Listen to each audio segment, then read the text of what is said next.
I don't know. What up with you? Look, we're here. We're doing. What do you think about our new studio, man? I don't know. It's kind of. I don't know what the right word is, but it's not familiar to me. It's not fair. It's strange. Strange. Yeah. It feels like I'm doing a play. Like I'm in the 8th grade. Okay. And there's all the parents are out there, and we're gonna do a play. That's what it feels like. Well, it's like, the parents love us. Yeah. So There's like 3 parents in the audience right now. I'm just glad you were able to make it. You've been so freaking busy.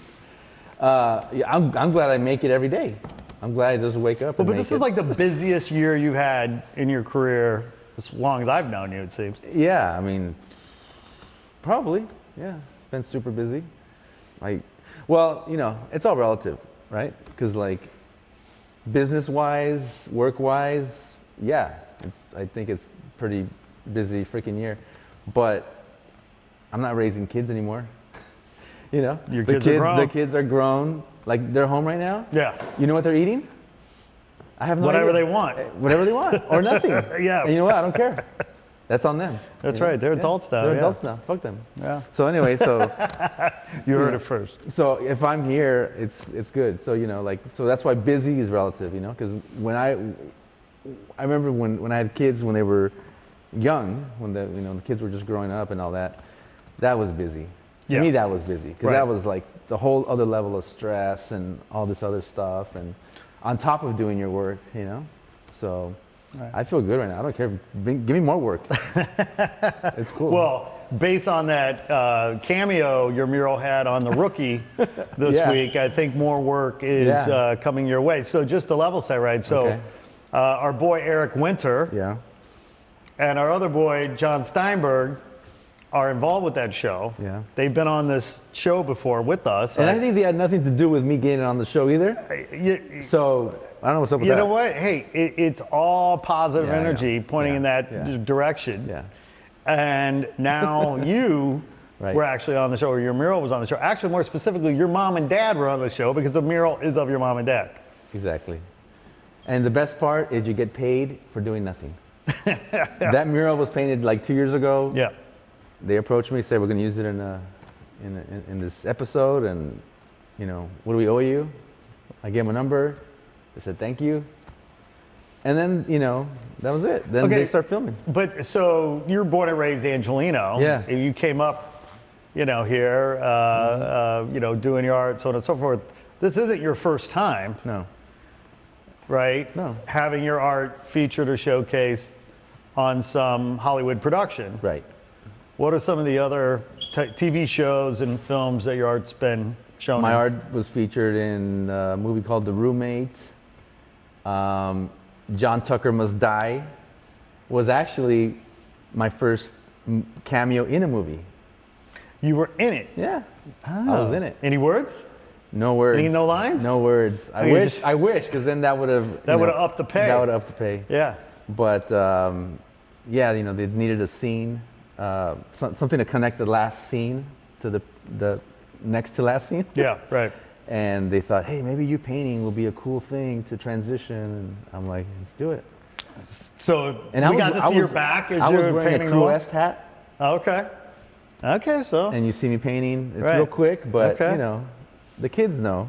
The kids know what's up. John Tucker Must Die. It's a cult movie. Okay, all right. Well, I got to watch it. You got to watch it. So John Tucker Must Die, ABC, The Rookie, and God knows how many other. I've done a bunch.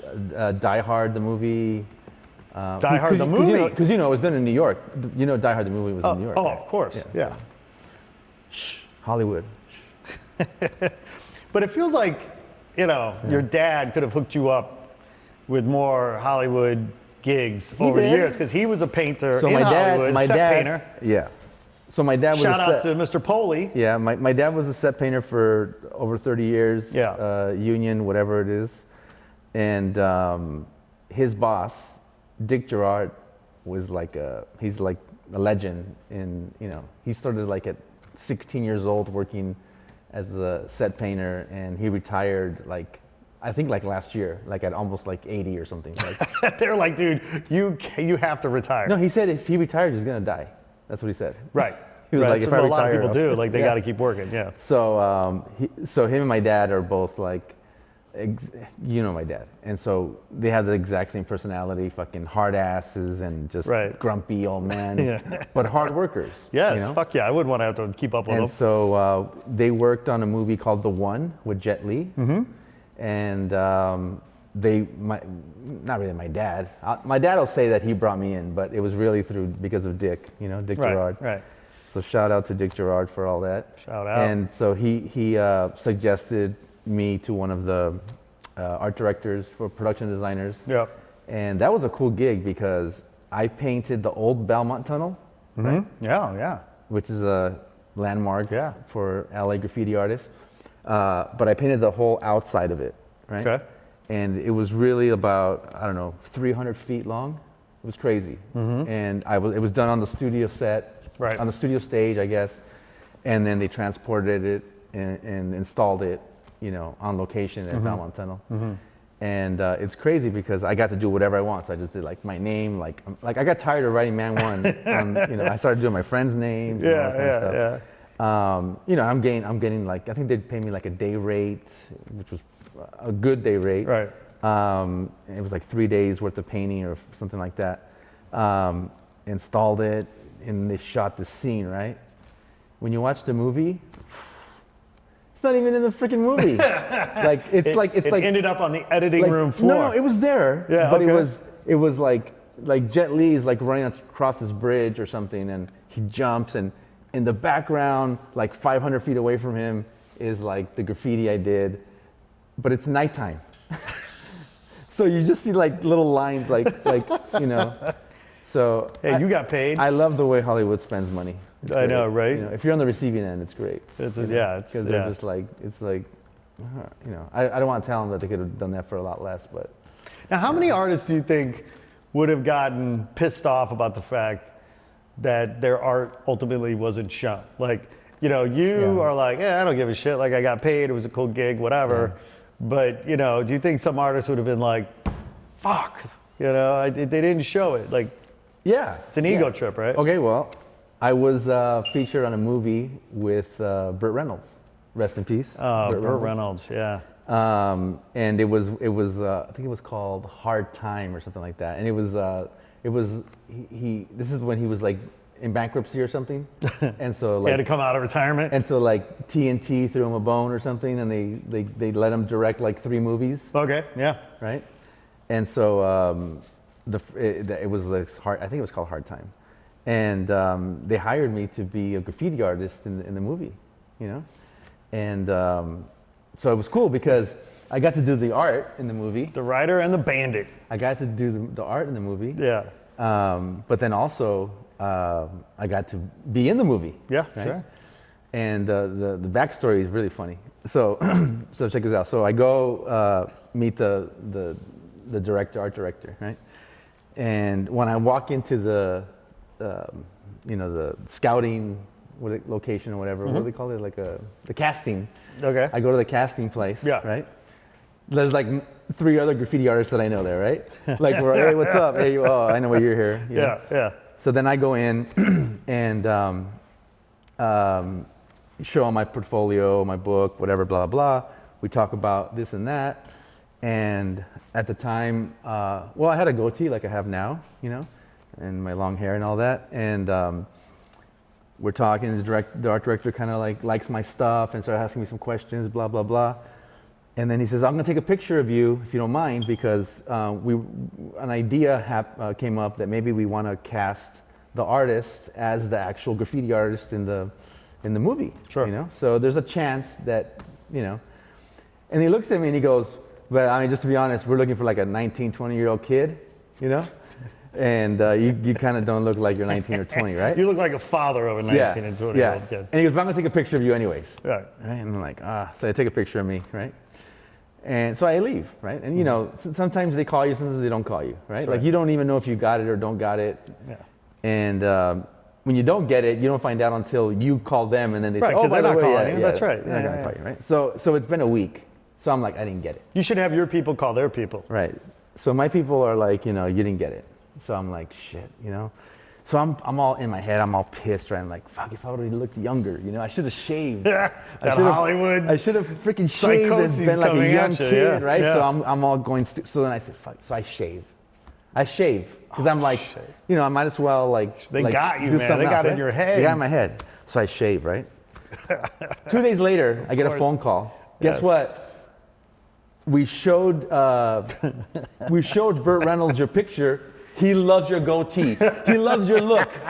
He loves it. Of course he does. Yeah, it's a great goatee. So we're gonna hire you to be the artist and to be in the. And I'm looking in the mirror and I'm like, no goatee, no, you know.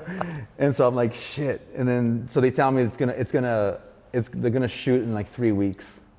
So I had 3 weeks to grow the fucking girl to go to. You're putting on special ointments and magical potions to get that thing grown out. I'm just thinking, hey, that's makeup's job. It's not my problem. By the way, hell yeah, it's makeup's job. It's makeup, right? So then here we go, right? So I go back and they give me ideas about what they want, blah blah blah, and you know I do some sketches for them, right? And the first thing it says, okay, so we want you to do this graffiti artist's name. His name is Bandito. And I'm Bandito. Not even Bandito 1. Yeah. And I'm like, what the fuck? What do you mean Bandito? What kind of name is that? Right? Well, in Spanish, bandido is a thief, right? Just like bandit, right? Yeah. But, you know, and he said, oh, because, you know, of the movie. Yeah, Smokey and the Bandit. Smokey and the Bandit. Yeah. So instead of calling you Bandit, we're going to call you Bandito. And I'm like, yo, is it because I'm Mexican? I have to be Bandito? Yeah, right. And he's like, oh, no. I'm like, that's some racist shit right there. Yeah, so I told him, I go, I think that's racist. Yeah, right. You know? Well, fuck it is. I go, why can't I be Bandit? Right. They're like, oh, well, we can't use that for legal. I go, you know what? It should be Wolf. I told the guy. And he's like, no, I think it's Bandito. I go, no. Like, it should be Wolf. Like, that's a better name.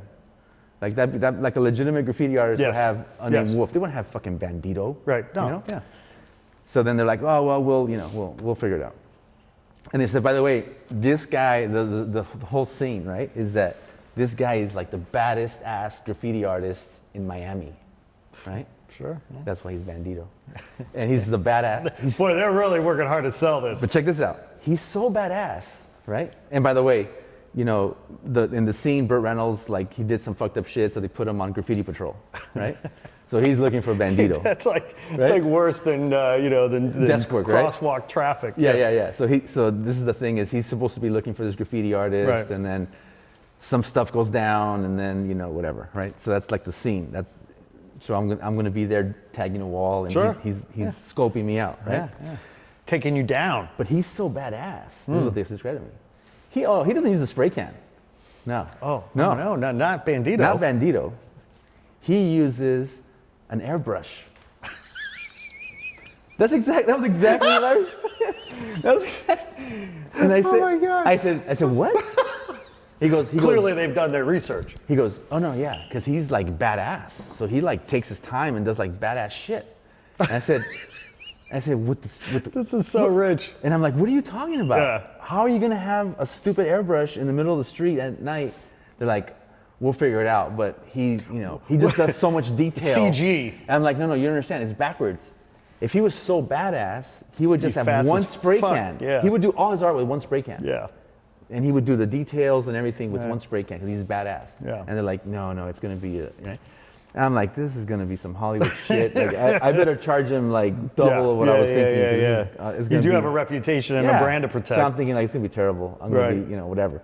All right, so move forward. So I show him the sketches, right? And I show him the wolf piece, right? Guess what? They love it. Burt Reynolds loves wolf. He loved it, right? Fucking. And I even told him, I go, and you know what? It could be Lobo in Spanish. So if you want to play the Latino thing, go for it. Call me Lobo or Wolf. Yeah. They're like, no, Wolf is cool. We like Wolf. So Burt loves it. So all right, so we do Wolf, right?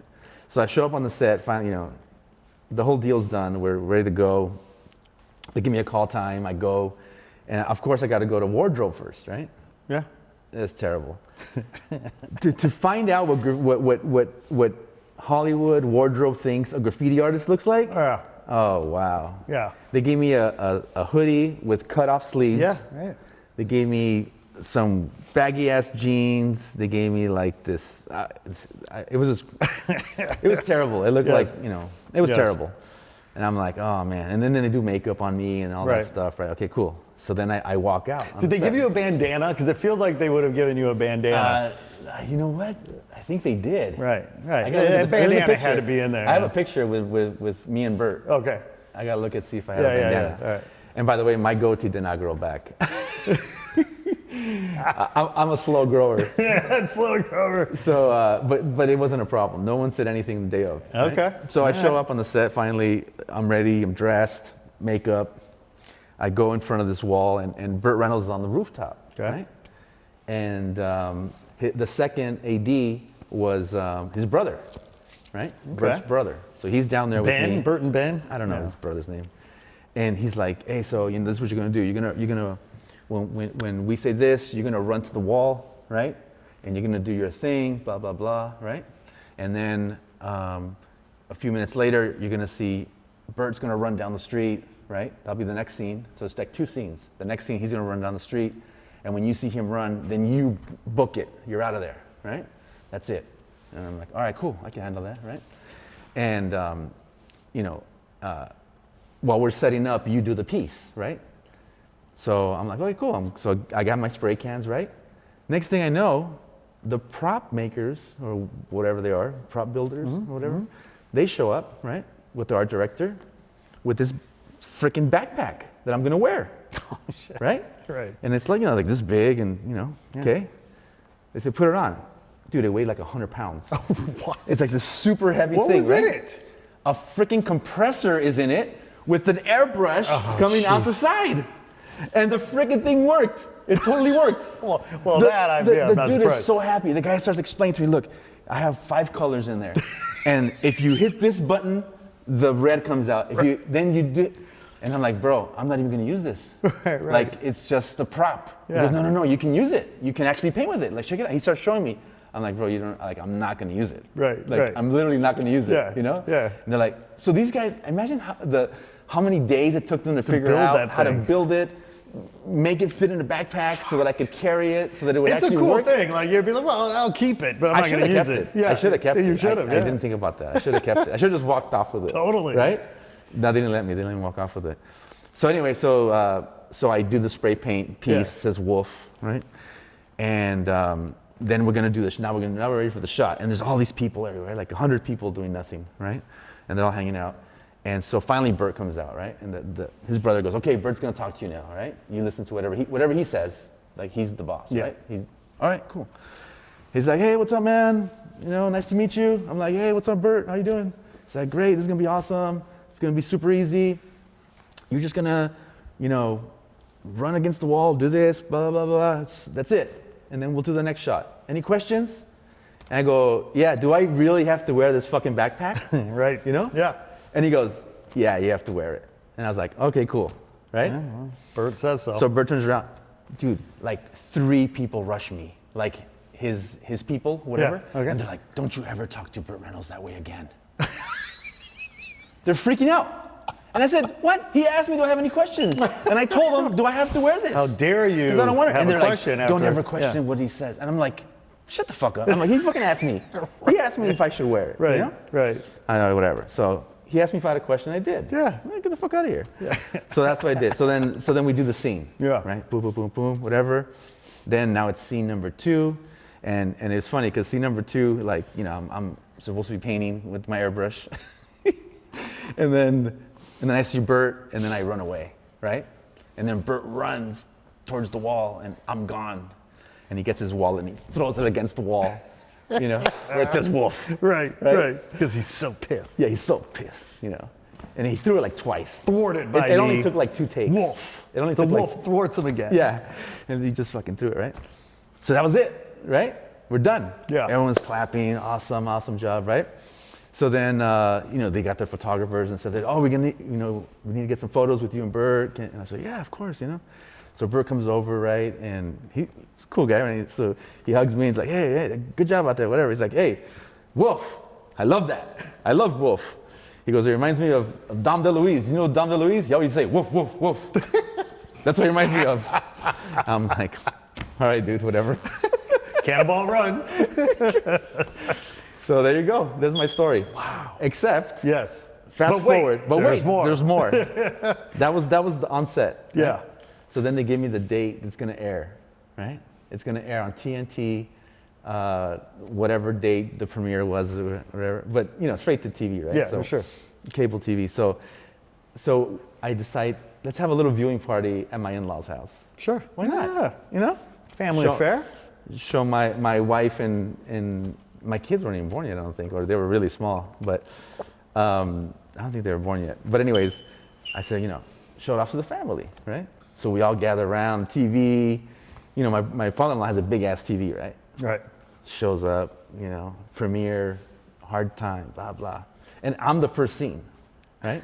Because what happens right at the beginning, you see Burt Reynolds, and he's all pissed off because he's on graffiti patrol. So he goes up on top of the roof and he's like, yeah, I'm looking for this guy Wolf and blah blah blah, right? And so you see him look through his binoculars, and there's just random graffiti that they filmed from somewhere, sure, right? That he's looking at, right? And then all of a sudden he's like, there he is, right? And I'm like, telling everybody, check it out, there he is. But they don't show me. They don't show me. They just said, here he is. Of course. And they cut to... It wasn't in your contract, man. They cut to the part where the freaking guy is supposed to be breaking into the warehouse next door or something like that. Yeah. And he goes, oh, what's going on over there? And then he runs to go take care of that, right? And then the next scene, you see him run back, and he sees where my graffiti's at. Right. And you see him go up, and then he throws the... See, So you saw my graffiti piece? but It not said you. Wolf, Right. but not me. See, this is a lesson for your people. See, next time they got to have that shit in the contract. You do not get cut. Well, apparently next time I shouldn't talk shit to Burt Reynolds. That was your fatal flaw. That's where I messed up. I shouldn't have said anything. Well, I mean, well, first of all, I love the story in part because, like, I've known you, 17 years, and I don't think I've ever heard this fucking story. So, like, every time we sit down, I learn something new, which is fucking great. It's like pure entertainment for me. But there's so much to laugh about there and talk about there. But the reality too is just like how fucked up Hollywood can be around graffiti culture sometimes. They don't really want to respect the culture. No, they don't want to go that extra mile to get it right, do they? They want it to be real enough. Yeah. They don't want to really be real. Right. I mean, obviously in nowadays they really try to make it as legit. Let's go back to some of the other projects I've done. Yeah. I get hired a lot to mimic gang graffiti or street graffiti, Sure. like in an alley or whatever, just because they're afraid that whatever's already in the alley is some real gang graffiti. Yeah, right. And they don't want to promote it or whatever. So they'll paint out the whole alley and then bring me in to fake it, right? Right. So it's quote unquote real graffiti, Yeah, right? 'Cause right. It's a real graffiti Faux. artist doing it. Faux gang writing. But I'm just putting sourdough on there and shit, So it's like whatever. Sourdough? Yeah. That's giving me a bad rap. But so it's real until it's not, Right. But that's kind of funny. I mean, the other thing too, that another aspect of Hollywood, right? Apart from that side, then there's the celebrity part, right? Sure. And Burt Reynolds fell in love with the portraits that I do, right? Okay, He yeah, saw right. my portfolio, and By the way, yeah, man1portraits.com. Excuse me, portraitsbyman1.com. portraitsbyman1.com. Correction. Yeah, portraitsbyman1.com. It's a thing now. Yes, it's a thing. And so, he fell in love with my portraits and wanted me to do a portrait of him and his grandson. Okay. Right? And so his agent said, could you do it? I said, yeah, of course. Yeah. That'd be awesome. This was after the whole gig, right? And so I get this Federal Express package with photos of Sure. Yeah. these badass photos of Burt and his grandson. Right. I'm like, cool, right? Yeah. Right on. The reference material. The reference material. Yes. Right? FedEx to me. Yes. Right. So then I'm like, that's awesome. Whatever. I figure out what size it needs to be. He wants both of them in the same painting. Okay. Right? So it's got to be a pretty large canvas, whatever. So I'm trying to figure out the size and everything. So I call the agent and I said, hey, I got the materials, thank you. I'm looking at this and looking at that. and I think it should be this size. They're like, that's perfect. Oh yeah, it's gonna look great in his home. I said, yeah, it's gonna look awesome, you know. And I said, and so, you know, I have some different ways we can do it, this and that, whatever, and then, you know, I'll email you, you know, the prices, you know. She goes, prices? What do you mean prices? I'm like, wait, we have to pay for this? And we then don't pay. And I said, you know, like my fee, you know? And she goes, oh, you're not gonna just do this for him? And I said, no, I'm not gonna just do it for him. You're not gonna donate to the Burt Reynolds charity? And she goes, you know how many people will see it in his house? And I go, exposure bucks, bitch. And I said, if you pay me and you hang it in his house, right. You know how many people are gonna see it in his house? Yeah. You know? Yeah. And I said, yeah, it's my job, it's what I do. Right. You know? So does Burt Reynolds act or direct for free? No. And so I said, I'll give him a good deal. Yeah. You know? Right. I'll work with him. Yeah, I'll charge him double. You know, I know he's going through bankruptcy. I didn't say that, but you know. Oh, that's what you should. Oh, is this because he's going through bankruptcy? Yeah. And then I said, you know, no, yeah, I'm serious. This is what I charge, you know. Right. And then she goes, oh no, this has been a misunderstanding. Celebrities don't pay. And so I was like, oh, I guess there is a misunderstanding. She goes, yeah, can you just send those photographs to this address and FedEx them? And by the way, we're not going to reimburse you for the FedEx. You know, they did pay for the FedEx. I put their account number. It's shocking. At least they paid for the FedEx. Yeah. But that's my celebrities don't want to pay story. Dude. Of many celebrities. No, don't that want to pay shit story. happens all the fucking time, right? What you were telling me a story the other day about when we went to see KRS-One. Yeah. The KRS-One story. Oh, he loves your work, and I want that piece. Yeah. But I thought you were going to donate it. He says. Donate the piece. And we love KRS-One. I'm not. You know, it's like. Yeah. But artists should not. It's bad enough that artists get exploited by publicly traded corporations that have the budget to pay a fair living wage. Yeah. It's an absolute cardinal sin for an artist to exploit another artist. Right. I mean, I would have thought. Yeah. Yeah. Especially an actor that can fucking afford $5,000. Because that's, you know, I'm guessing that's what it would have been. It would have been around that. Yeah, we're not talking a ton of money here. Right. Yeah. Right. You know, I would have traded for his. Where does that come from? car. Like, I mean, as an artist who gets, you know, hit up all the time to work for free, donate your work for free. Where does that come from? How does that make you feel? Like, how do we stop the madness? Well, the way you stop it is, as an artist, you just have integrity, and you're not going to sell yourself short. Sure. So it's a personal choice, and that's how you stop it. If everyone says no, then eventually they'll get the hint. But the problem is, you have artists who'll say yes.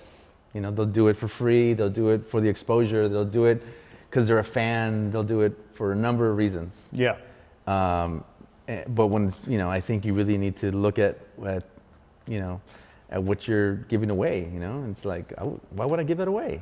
You know, I mean, you know, there's family and friends prices, of course. Of course. Right. But just giving it away. It's up to your discretion. Yeah. Right. If the artist wants to donate their time and energy and artwork, great. Right. But that shouldn't be the baseline. Right.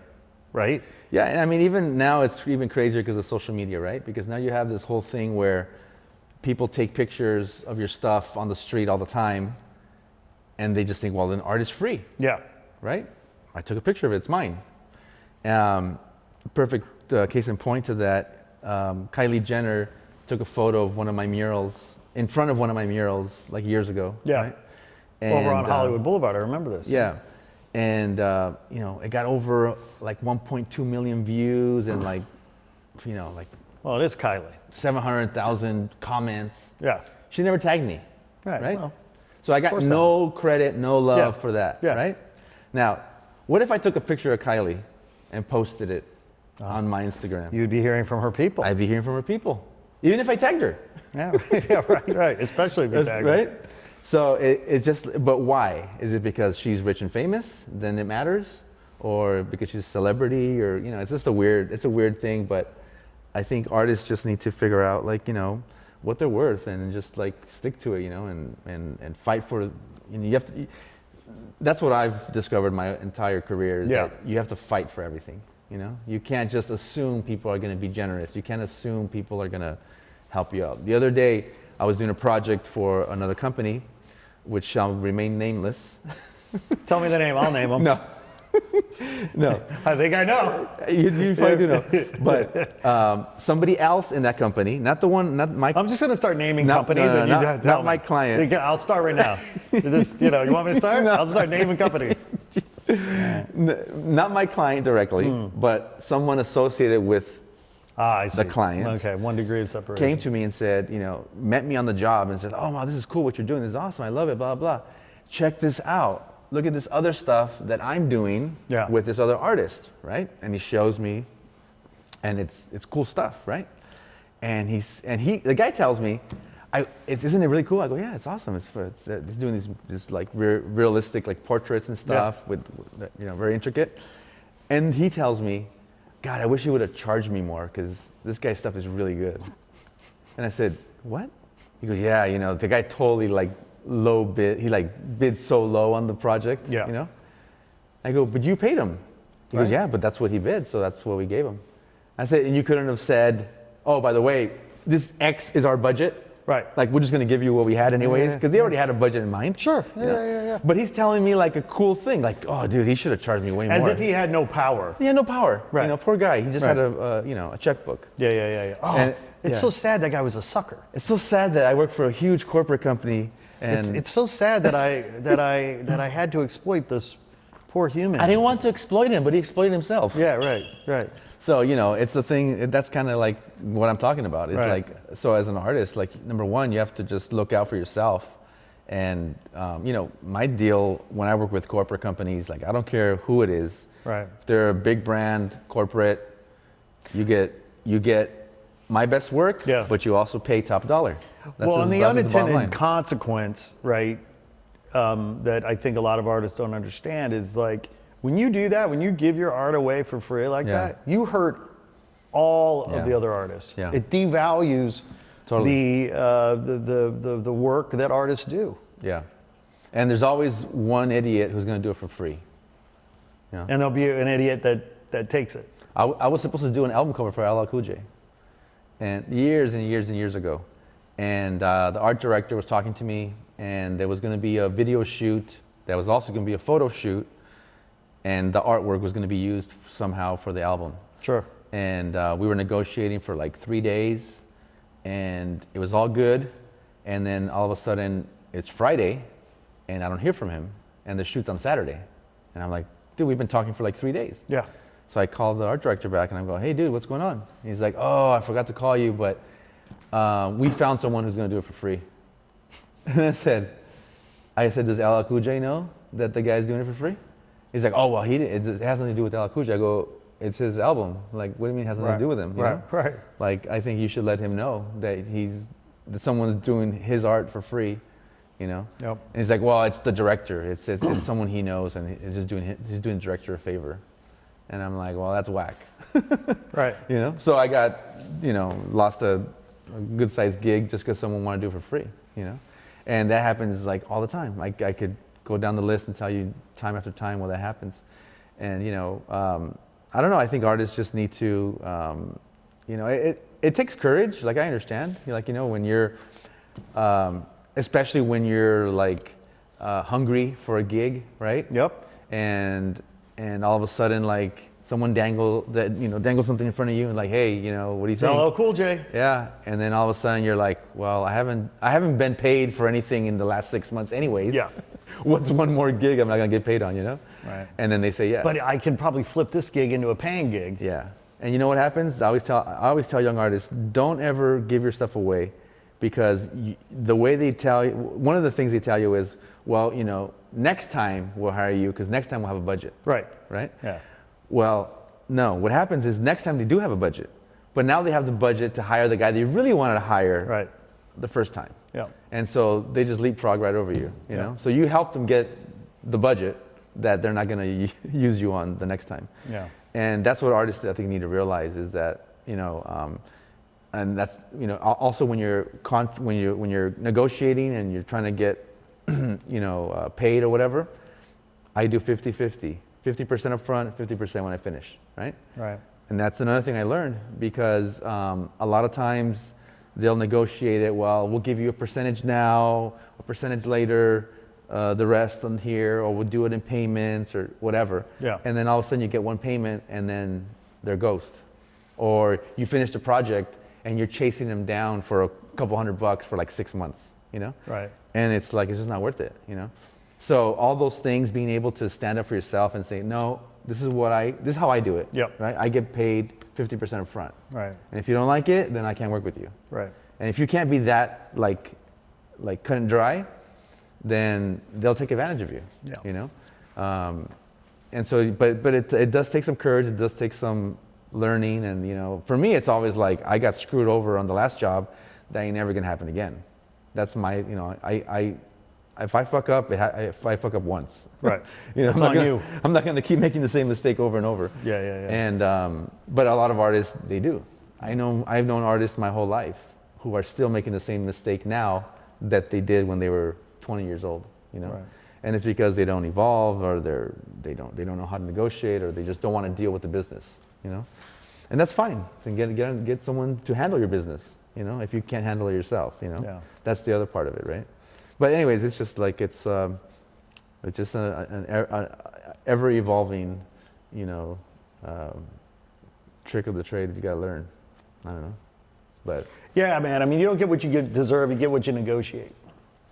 And you know, and it's you got to lose sometimes, and you got to never lose your power to walk away. You walk away, Right.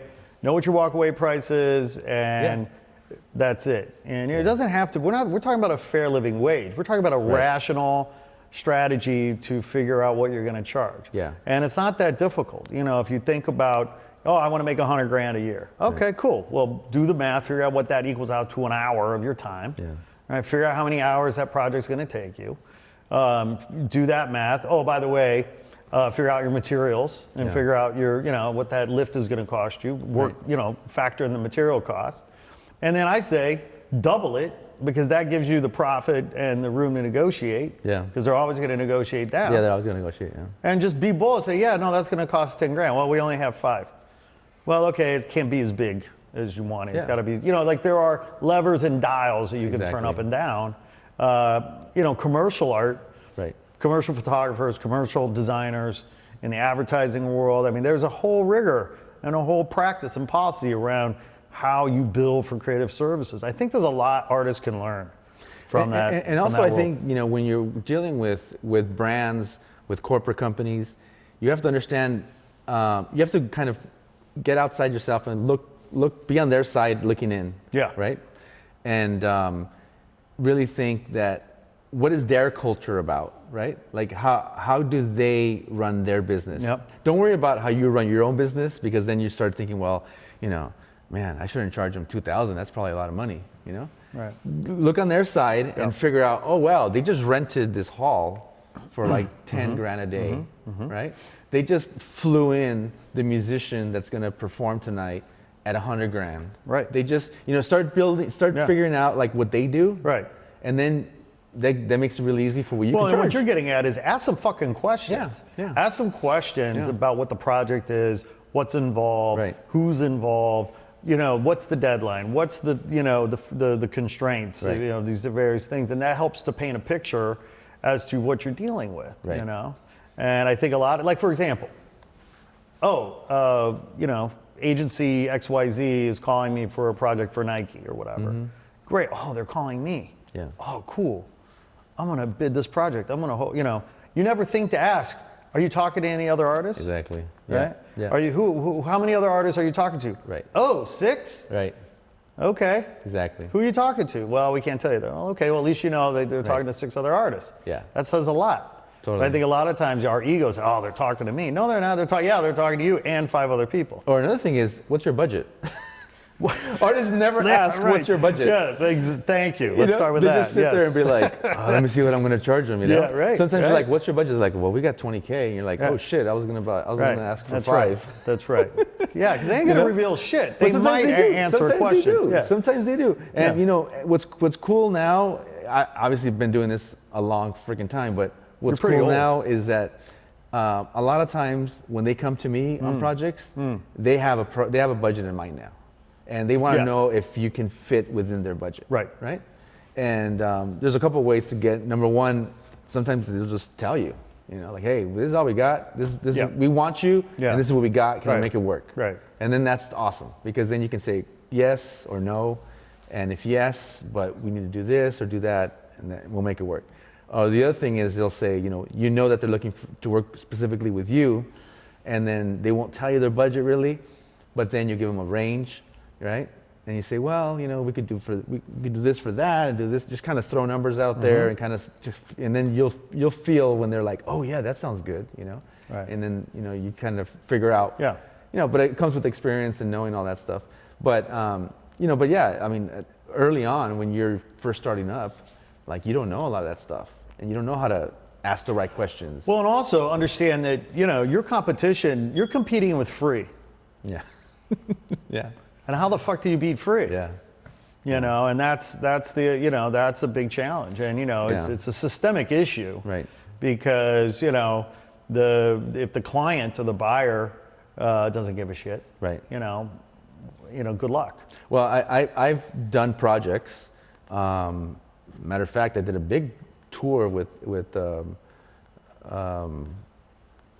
I was on tour with what are they called, the Vans Warped Tour. Okay. Years ago, and the way I got that project was I bid what I wanted. It was 6 weeks around the country, and I told them what I wanted per day, and they were like, "No way," right? Yeah. And and that also included my own RV Right. to be driven around the country. Right. And they were like, "No way," right? You can, I said, "Okay." So I didn't get it, right? So they hired a 19-year-old kid from New York, and after I think like 3 or 4 shows, the kid literally freaked out, got on a train, went back to New York. Couldn't handle it. Yeah. Being on stage with Yeah. 20, 40, 50,000 people Right. freaked him out. Yeah. And so I got a call. Hey, remember that gig we were offering you last month? Well, Yeah. we need you. Right. And can you be in Denver tomorrow? Right. And I'm like, And oh, can you have a check we're waiting for me? Yeah. Yeah. And then I said, oh yeah, well, by the way, you remember that price I gave you and all that? They're like, yeah. Well, now it's more, because now I got to leave tomorrow. Right. Right. And so, I have to cancel this other gig that I had. And so so they paid top dollar, Right. and sent me out, Right. But so sometimes you get it because of the quality of the work or your experience, So another thing I tell artists is, like, when someone tells you no, just move on. Right. Like, don't dwell on it. Right. Don't get all depressed about Yeah. it. And, like, dude, it's totally a numbers game. A mentor of mine a long time ago told me, get to the no. Yeah. And what he means by that is, like, find out quickly. Right. Are Yeah. they going to accept your Yes. terms or not? Yeah. And if they say no, then and you're free to go. That's Right. I'll talk to people, and we'll be negotiating, and then they won't say yes or no, and they'll say, oh, well, we'll call you back. And if they don't call me back, then I call them. And if they Right. don't answer, That's I call right. them. Right. And if they don't answer, I bug the Right. shit out of them until they say no. Right. Because until they've said no, Yeah. it's still a possible yes. No, you right. Well, and getting to the no. I mean, look, I feel like a core driver of this dysfunction is a complete misunderstanding or appreciation of what one's time is worth. Yeah. The greatest limited resource we have in life is our time. And so to act like you got all the fucking time in the world is a loser to begin with. Right. And when you understand you have X amount of hours to live on this planet and in this day and this week, and you're going to manage your time a little more carefully, especially if you want to have life. Yeah. And I don't know. I'm just amazed. For me, it's a cardinal sin. Don't waste my fucking time. Yeah. Yeah, well, that's the worst thing, right? But again, for example, another thing artists get all the time is like, oh, well, just do a quick sketch for me, just do a little concept for us to see if we like it. Yeah. If we like it, we'll hire you. Well, okay, this is another fucking thing. Now you just opened up a whole other can of worms. Yeah. We're supposed to wrap up. Oh, we are? And, now, Okay. and here you are. Because, hire me off my portfolio. Yeah. I've worked with Nike, Coke, Apple, whatever. Yeah. And you see the portfolio. You saw my website. You liked it enough to call me. Right. Okay. Right. All right. Ask for a proposal. Right. You know, don't ask for fucking spec work. Yeah. You know, but it happens again because people will do it for it. free. Yeah. People will do spec work all day long. Yeah. In hopes of so and so. You know. And years ago, I had a big pitch with Coke. Yeah. And it was a big branding, design, packaging project. Yeah. And we went in. We gave them a couple little ideas. Nothing. It was just big ideas, very high level. And we knew that they were talking to like 6 other agencies because it was a big project. Yeah. And so I called up to follow up, and the woman at Coke said, we've just decided to go a different direction because all the presentations, like we had so many great ideas, like we just decided to pick one and pursue it internally. I was just like, fuck it, yeah, because they're Coca-Cola, they can get away with that shit. What are you gonna do? You're not gonna sue Coca-Cola when you're a $1 million company. You know? I don't know, man. You got to fight for your rights. Well, you know what else they do is that I think it's funny is, I've had companies ask me to do spec work. I said no. Yeah. And then they get the spec work from the other artists. So then they call me back, and then they pay me something to do their shit, to do a concept. Yeah. And then they'll show me the spec work. Right. They'll show me like, well, this is what we so and so sent us, and this, and we didn't like that, and we didn't like this. Right. So for all the artists out there who are sending spec work, the only people who really see the spec work are the artists that they hire afterwards. That's right. That's who gets to see And here's another idea: fucking charge a nominal pitch fee. Totally. You want me to pitch some ideas? Okay, that'll be $2,500. That'll be $500. Whatever it is. Whatever it is. Yeah. Always charge. Right. Fuck them. That's a good way to end. Always charge, motherfuckers. All right, man. One. Cool. See ya. Good seeing you.